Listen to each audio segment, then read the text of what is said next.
Good afternoon. I'm Kaleb Owens, the career coach here for the district. Today with me I have Neil Granberry from Toyota, and this is episode 1 of Career Conversations. Today we'll have some casual conversation with Neil about his job, his career pathway, and some things to aspire to, some things to think about if you're a high school student. So with that, Neil, why don't we get started? Yeah, I'm happy to be here. Excellent. So just talk to us a little bit about kind of your background, where you're from, what you do at work, and kind of give everybody a background about you. Okay, so I grew up South Alabama, went to Cottonwood High School outside of Dothan, a really small county high school. Okay. After that, graduated. I played some sports. I had some club activities, some extracurriculars and stuff, and then went to Auburn, majored in mechanical engineering. Okay. Stuck with mechanical engineering the whole way through. Always thought about maybe switching throughout, but stuck with it, finished it out, got a job at Kia, and that was the beginning of my automotive career. Worked at Kia for about a year. Wanted something harder, wanted a bigger challenge. Mm-hmm. Found this job that I have now at Toyota, and I've had one internal transfer since. Got you. Now, the job at Kia, that was a little bit closer to where you're from originally, right? Kia's West Point, Georgia. It's right outside of Auburn, kind of, Gotcha. between Auburn and Atlanta. Okay, cool. So I know like sometimes regionally that'll kind of dictate where you end up working or who gives you an offer, especially out of college, you know. So I think that's the biggest thing if you're considering colleges is you should go to college where you want to end up working. I mean, there's, obviously cases where it doesn't work out that way, but if you don't want to be on the West Coast, I wouldn't go to college on the West Coast. Gotcha. Now, as far as the automotive world, is that something that was your goal, like in high school and in college when you were thinking about engineering, or is that kind of just where mechanical led you? Yeah, it wasn't really my goal. I wasn't a car guy in high school or anything like that. I had just an old beater. But going into it, there's a lot of electives for automotive, and I didn't even choose to go down that route at all. I was interested in like biomechanical engineering, like prosthetics and stuff. Oh, cool. Those roles just weren't really there when I graduated, and you end up getting the job you want. I interviewed with a lot of companies up here too, like Lockheed and Boeing and NASA, Right. and some other roles like that, but ended up in the automotive field. Gotcha. Now, as far as we know where you ended up, but let's back up a little bit and talk about in high school. What was your process of figuring out, hey, engineering's right for me? How did you do the whole process of elimination of, because I know everybody was always asking, hey, Neil, what do you want to do? Yeah. What are you doing when you graduate? Yeah. So how was that thought process for you? For sure, I was the first engineer in my family. Okay. My family did have some STEM degrees and some STEM backgrounds. So my dad was in physics, and my mom was a pharmacist, but no engineers, and didn't have anybody to really ask what that was like. There's not engineering near where I grew up, really. There's not a lot of companies that hire. But moving forward, it was like I left my options open going in. I'd say mechanical is the broadest of the engineering. I wasn't sure, and then I also was pre-med for a year and a half of school, kind of keeping that option too, because that was, something I'd also considered growing up. But, the chemistry and all that weighs on you after a little bit of also doing the engineering classes. No, I understand. I know my first year in college, I was playing basketball.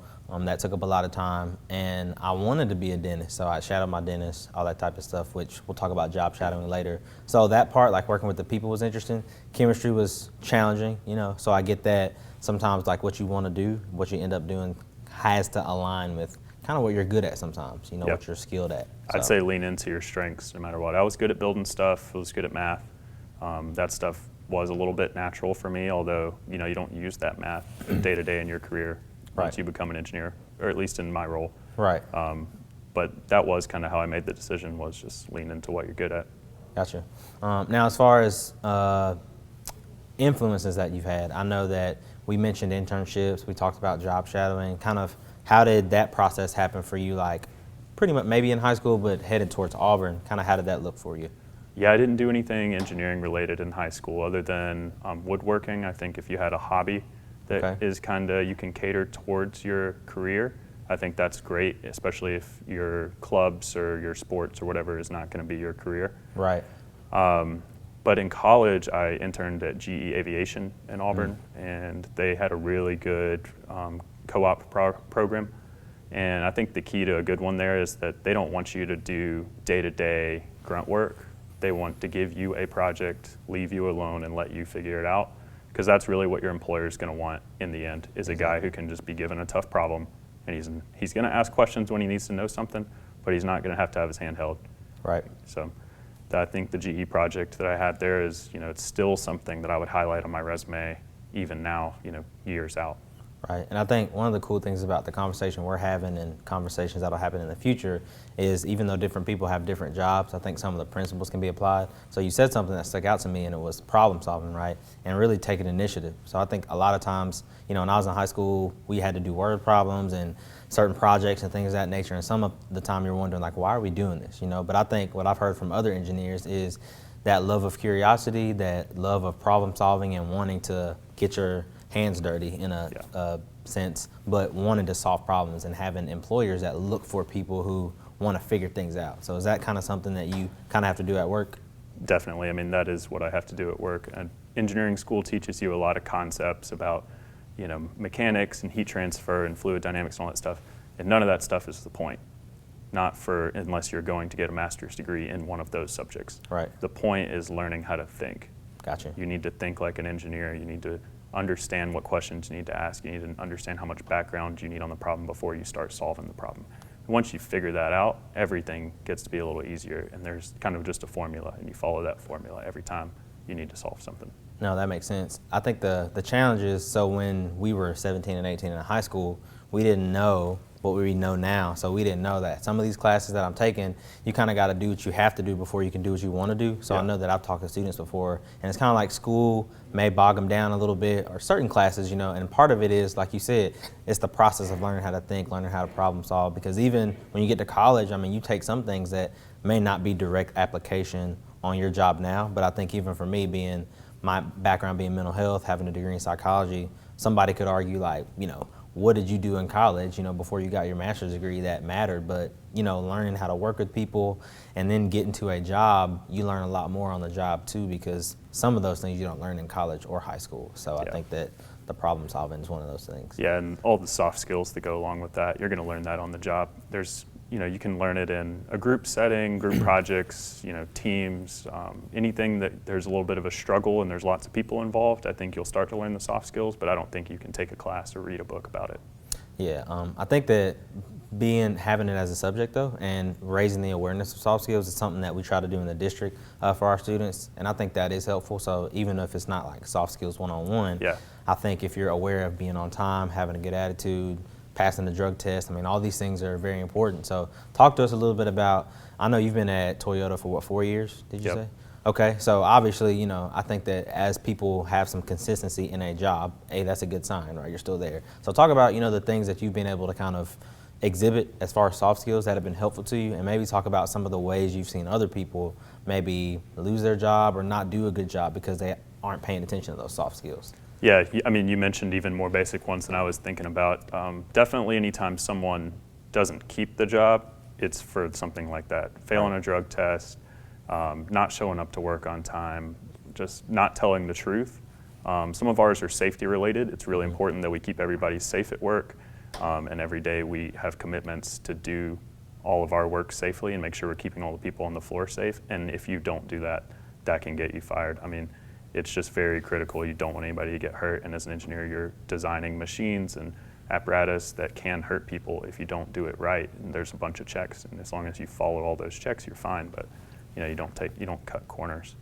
For soft skills, I think that just knowing how to talk to people and how to react in a professional setting is a key.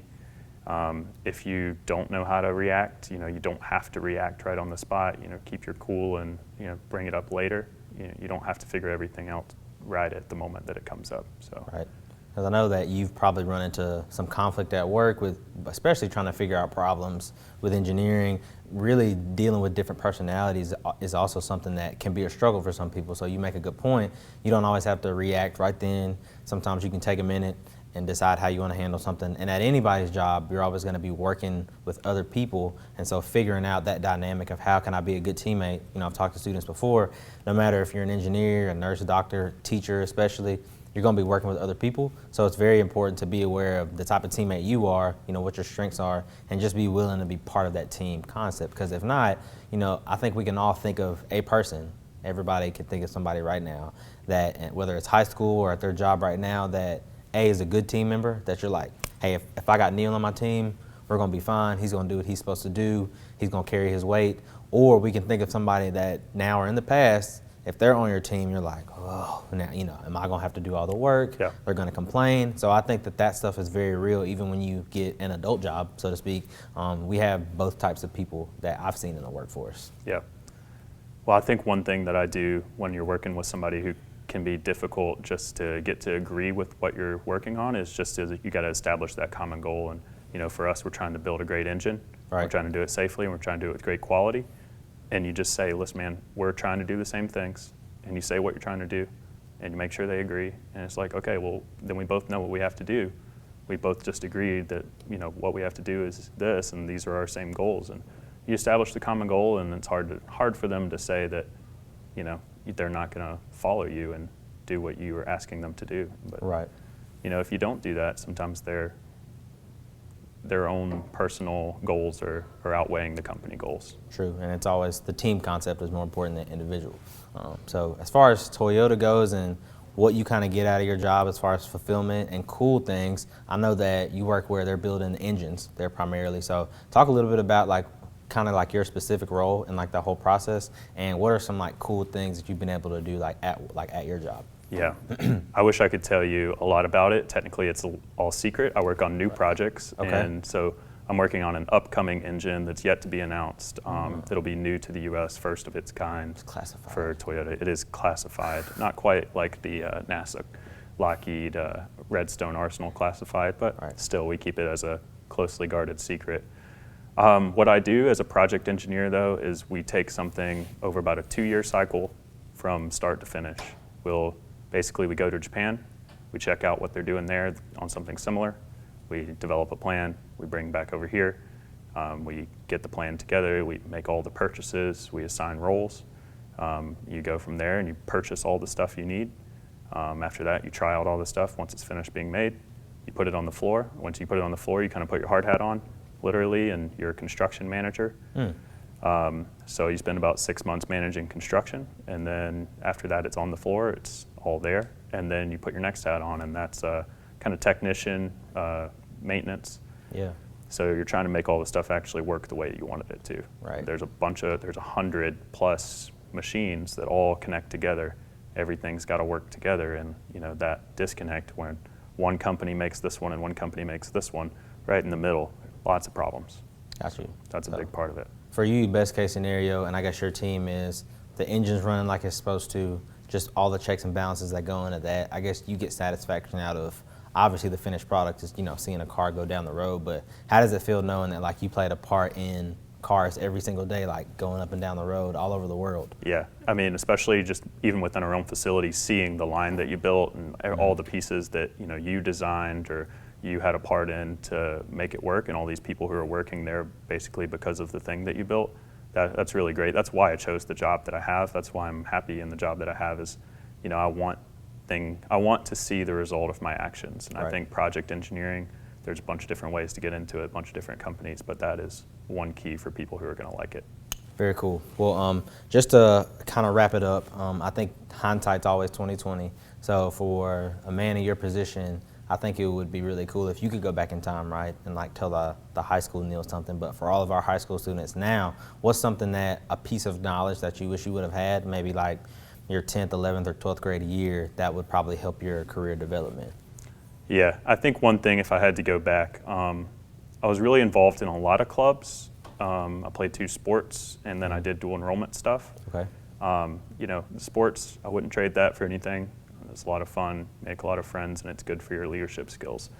The dual enrollment, maybe some of it was good, some of it not. I think you can push some of that out. But the clubs, I would say that you need to focus and not just do all of them. You need to figure out one that makes sense to you to be a leader and one that makes sense to you to be a contributor, and just maintain a lot more impact on those, and then come out of that with stories to tell about these are the things that I actually did in this club. I wasn't just part of the club, because we mentioned needing experience to get that first job. Clubs can be that experience. Sure, if you're absolutely. taking an action in the club and you have something that you can explain to a recruiter later on. I think that would be key, and I didn't do that at the time.